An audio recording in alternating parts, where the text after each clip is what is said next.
103.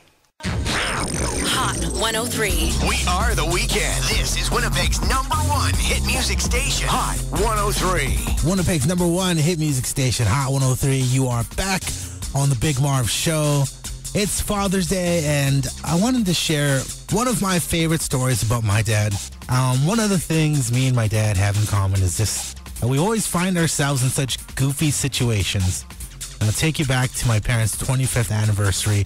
They went to New York, visited all the sites. My dad was in charge of the video camera, and he got the standby button mixed up with record. So every time they went to a site, Times Square, Rockefeller Center, Statue of Liberty, every time he went to take a video, he would actually put it on standby, and then he'd hit record when he'd put it down to his side. So the entire 2-hour video consisted of my parents walking, and all we could see on the video is shoes and sidewalk. That's my dad.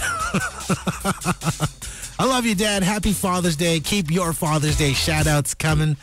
780-9467 or text me at 103-103. You can even tweet me, follow me at Big Marv Show. Here's Carmen, Broken Hearted on Winnipeg's #1 hit music station, Hot 103.